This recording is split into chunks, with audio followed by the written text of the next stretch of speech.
ఓం శాంతి 10/7/2025 మధురమైన పిల్లలు, దేహాభిమానాన్ని వదిలి దేహీ అభిమానులుగా అవ్వండి.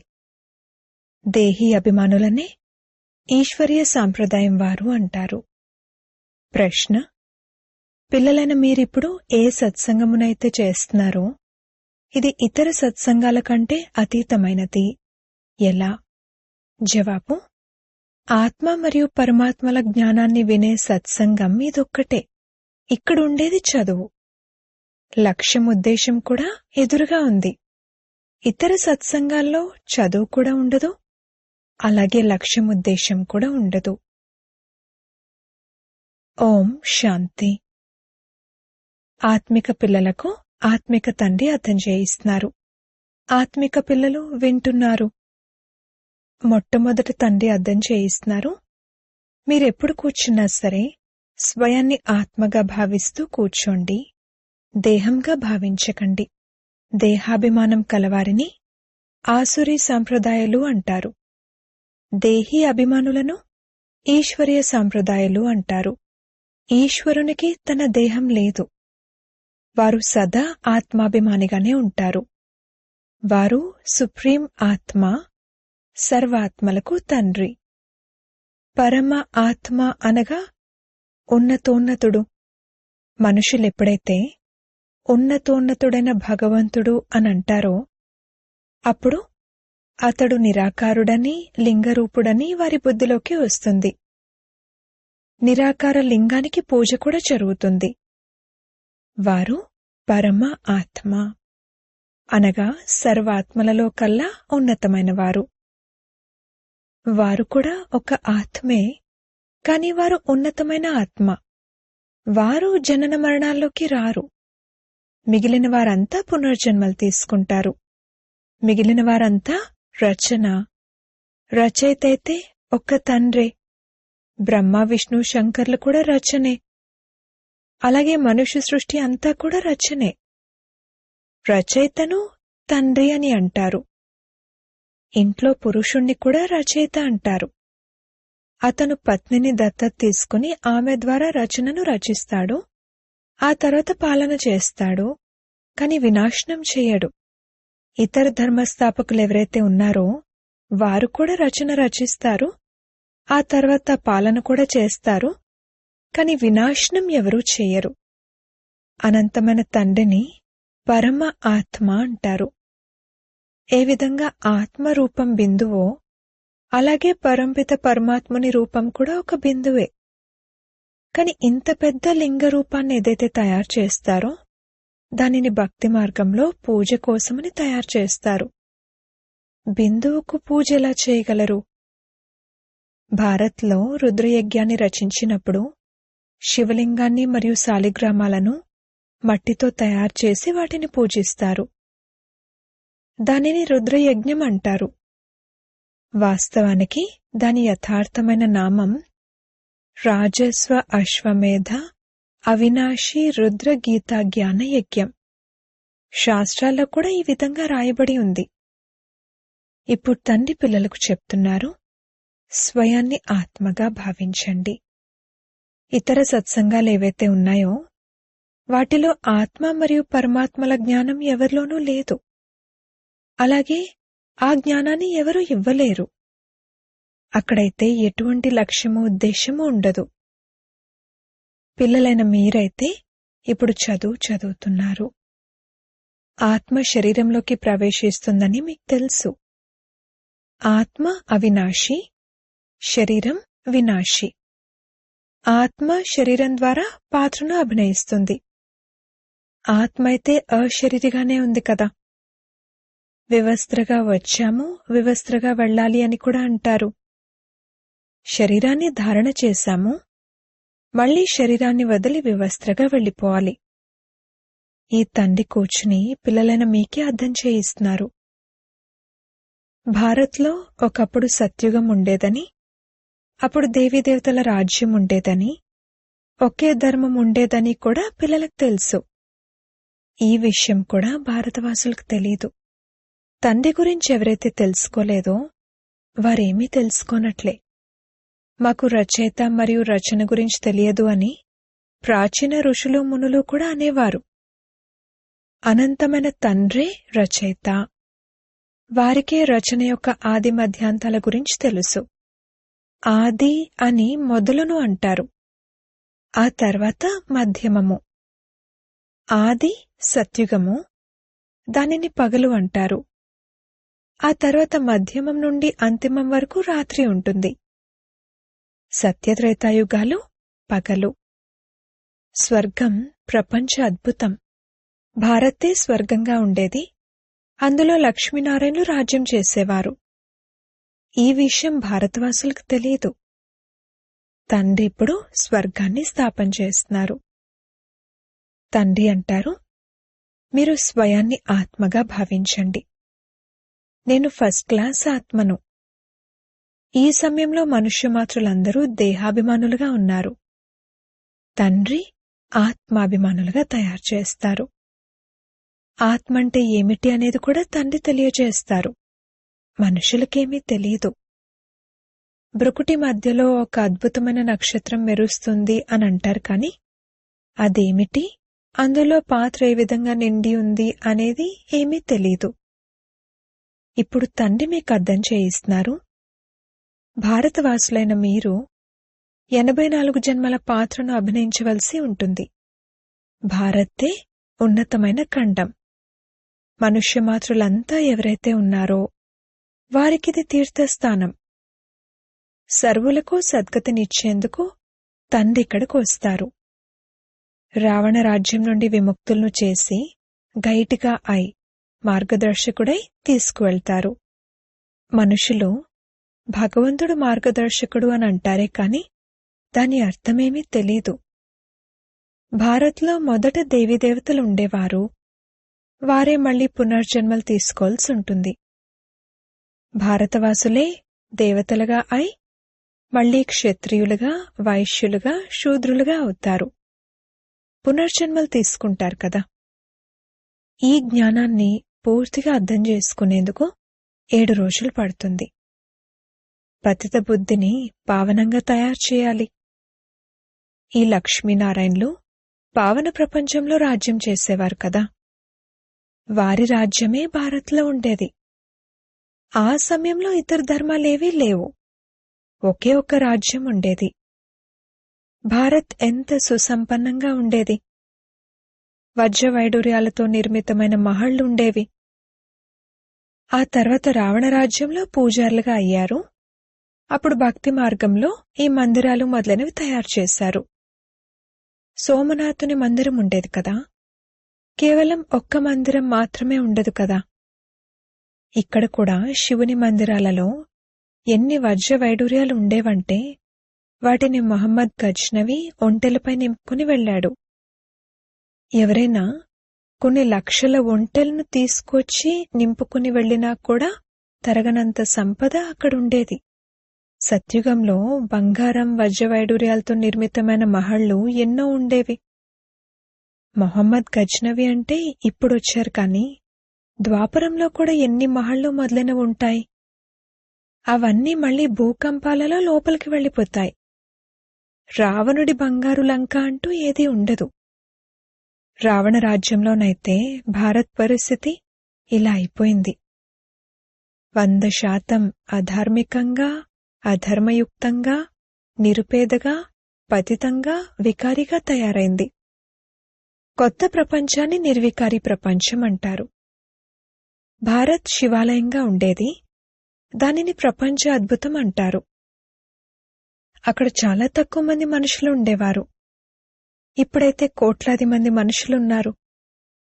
మరి ఆలోచించాలి కదా. ఇప్పుడు పిల్లలైన మీకు ఇది పురుషోత్తమ సంగమయుగం. ఈ సమయంలో తండ్రి మిమ్మల్ని పురుషోత్తములుగా, పారసబుద్ధి కలవారిగా తయారు చేస్తున్నారు. తండ్రి మనుషుల నుండి దేవతలుగా తయారు చేసేందుకు మీకు సుమతాన్ని, మంచి మతాన్ని ఇస్తున్నారు. మీరిచ్చే గతి, మీరు చూపే మార్గం అతీతమైనవి అని తండ్రి ఇచ్చే మతం గురించి అంటూ ఉంటారు. దీని అర్థం కూడా ఎవరికీ తెలియదు. తండ్రి అర్థం చేయిస్తున్నారు, నేను ఎటువంటి శ్రేష్ఠ మతాన్ని ఇస్తానంటే దాని ద్వారా మీరు దేవతలుగా అవుతారు. ఇప్పుడు కలియుగం పూర్తవుతుంది. పాత ప్రపంచ వినాశనం ఎదురుగా నిలబడి ఉంది. మనుషులు పూర్తి ఘోర అంధకారంలో, కుంభకర్ణుని నిద్రలో నిద్రపోతూ ఉన్నారు. ఎందుకంటే శాస్త్రాలలో కలియుగం ఇప్పుడింకా బాల్యంలోనే ఉందని, ఇంకా 40,000 సంవత్సరాలు మిగిలి ఉన్నాయని రాసి ఉంది. 84 లక్షల యోనులలో జన్మ తీసుకుంటామని భావించిన కారణంగా కల్పమాయువును కూడా చాలా ఎక్కువగా చూపించారు. వాస్తవానికది 5,000 సంవత్సరాలు మాత్రమే. తండ్రి అర్థం చేయిస్తున్నారు, మీరు 84 జన్మలు తీసుకుంటారే కాని 84 లక్షల జన్మలు కాదు. అనంతమైన తండ్రికైతే ఈ శాస్త్రాలు మొదలైన వాటన్నిటి గురించి తెలుసు. కావుననే వారంటారు, ఇవన్నీ భక్తి మార్గానికి చెందినవి, ఇవి అర్ధకల్పం నడుస్తాయి, వీటి ద్వారా నన్నెవరూ కలుసుకోలేరు. 2000 సంవత్సరాల సమయంలో క్రిస్టియన్ల సంఖ్య ఇంతగా పెరిగినప్పుడు మరి కల్పం మాయువు లక్షల సంవత్సరాలైతే ఇక సంఖ్య చాలా ఎక్కువగా ఉండి ఉండాలి కదా. ఇది కూడా ఆలోచించాల్సిన విషయం. భారత్ యొక్క వాస్తవిక ధర్మం దేవీదేవతా ధర్మం. వాస్తవానికి అదే కొనసాగుతూ రావాలి. కాని ఆది సనాతన దేవీదేవతా ధర్మాన్ని మర్చిపోయిన కారణంగా మాది హిందూ ధర్మమని చెప్పుకుంటున్నారు. నిజానికి హిందూ ధర్మమనేదేదీ ఉండదు. భారత్ ఎంత ఉన్నతంగా ఉండేది. ఆది సనాతన దేవీదేవతా ధర్మం ఉన్నప్పుడు విష్ణుపురిగా ఉండేది. ఇప్పుడిది రావణపురిగా మారిపోయింది. అదే దేవీదేవతలు 84 జన్మల తర్వాత ఎలా అయిపోయారో చూడండి. దేవతలను నిర్వికారులుగా భావిస్తూ, స్వయాన్ని వికారులుగా భావిస్తూ వారిని పూజిస్తూ ఉంటారు. సత్యుగంలో భారత్ నిర్వికారిగా ఉండేది. అప్పుడు కొత్త ప్రపంచం ఉండేది. దానినే కొత్త భారత్ అంటారు. ఇది పాత భారత్. కొత్త భారత్ ఎలా ఉండేది, ఇప్పుడు పాత భారత్ ఎలా తయారైంది? కొత్త ప్రపంచంలో భారతే కొత్తగా ఉండేది. ఇప్పుడు పాత ప్రపంచంలో భారత్ కూడా పాతదిగా ఉంది. ఎటువంటి గతి పట్టిందో చూడండి.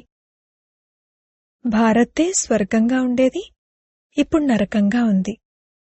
భారత్ అత్యంత సంపన్నంగా ఉండేది, ఇప్పుడు భారతే పూర్తిగా దివాలా తీసినట్లయిపోయింది. అందరి నుండి భిక్షం యాచిస్తున్నారు. ప్రజల నుండి కూడా భిక్షం యాచిస్తూ ఉంటారు. ఇది అర్థం చేసుకోవాల్సిన విషయం కదా. నేటి దేహాభిమానులైన మనుషులకు కాస్త ధనం లభించేసరికి మేమైతే స్వర్గంలో కూర్చున్నాము అని భావిస్తారు.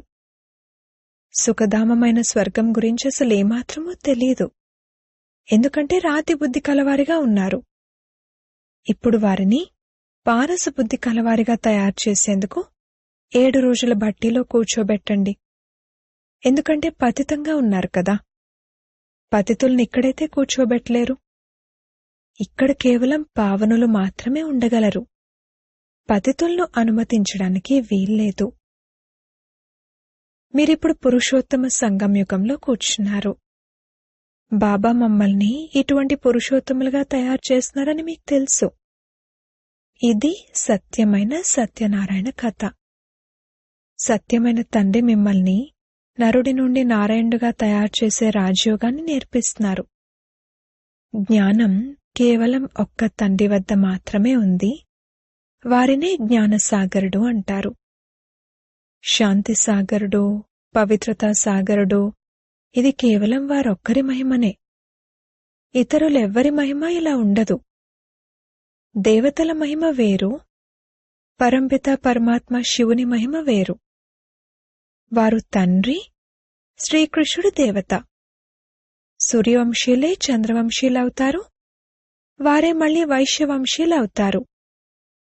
మనుషులకు హంసో యొక్క అర్థం కూడా తెలీదు. ఆత్మైన మనమే పరమాత్మ అనంటారు. అదెంత పొరపాటు! భారత్ యొక్క ఎక్కే కళ మరియు దిగే కళ ఏ విధంగా జరుగుతుంది అనేది ఇప్పుడు మీకు తెలుసు. ఇది జ్ఞానము, అదంతా భక్తి. సత్యుగంలో అందరూ పావనంగా ఉండేవారు. రాజు రాణుల రాజ్యం నడిచేది. అక్కడ మంత్రులు కూడా ఉండరు, ఎందుకంటే రాజు రాణులు స్వయమే యజమానులుగా ఉంటారు. వారికి తండ్రి నుండి వారసత్వం లభించింది. వారిలో తెలివి ఉంది. లక్ష్మీనారాయణలకు ఎవరి సలహా తీసుకోవాల్సిన అవసరం ఉండదు. అక్కడ మంత్రులుండరు. భారత్ వంటి పవిత్ర దేశం ఇంకేదీ ఉండదు. ఇది చాలా ఉన్నతమైన పవిత్రమైన దేశంగా ఉండేది. దీని పేరే స్వర్గం. ఇప్పుడది నరకంగా ఉంది. నరకాన్ని మళ్లీ స్వర్గంగా తండ్రి తయారు చేస్తారు. అచ్చా, మధురాతి మధురమైన సిక్కిలదే పిల్లలకు మాతాపిత బాప్దాదాల ప్రియ స్మృతులు మరియు గుడ్ మార్నింగ్. ఆత్మిక పిల్లలకు ఆత్మిక తండ్రి నమస్తే. ధారణ కొరకు ముఖ్య సారము. మొదటి పాయింట్, ఒక్క తండ్రి ఇచ్చే సుమతంపై నడుస్తూ మనుషుల నుండి దేవతలుగా తయారవ్వాలి. ఈ మనోహరమైన సంగమయుగంలో స్వయాన్ని పురుషోత్తములుగా పారసబుద్ధి కలవారిగా తయారు చేసుకోవాలి.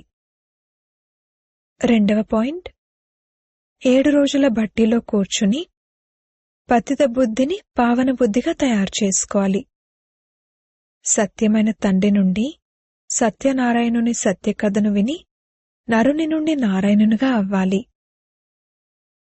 వరదానము, ప్రతి ఖజానాను తండ్రి డైరెక్షన్ల అనుసారంగా కార్యంలో వినియోగించే నిజాయితీ కలవారిగా మరియు నమ్మకస్తులుగా కండి.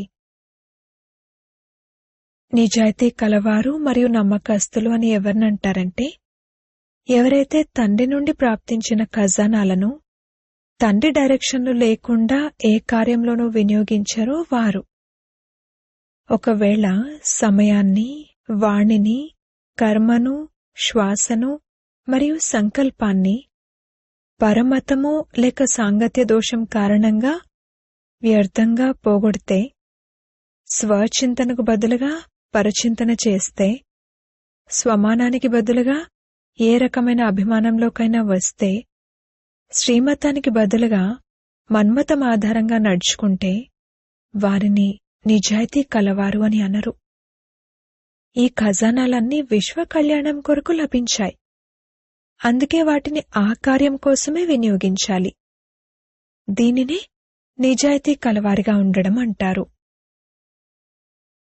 స్లోగన్, అపోజిషన్ అనేది మాయతో చేయాలి, దైవీ పరివారంతో కాదు. అవ్యక్త సూచనలు. సంకల్పాల శక్తిని జమ చేసుకుని శ్రేష్టమైన సేవకు నిమిత్తులుగా అవ్వండి. ఆత్మలందరూ ఒకే అనంతమైన పరివారానికి చెందినవారు. మన పరివారానికి చెందిన ఏ ఆత్మ కూడా వరదానం నుండి వంచితం అవ్వకూడదు.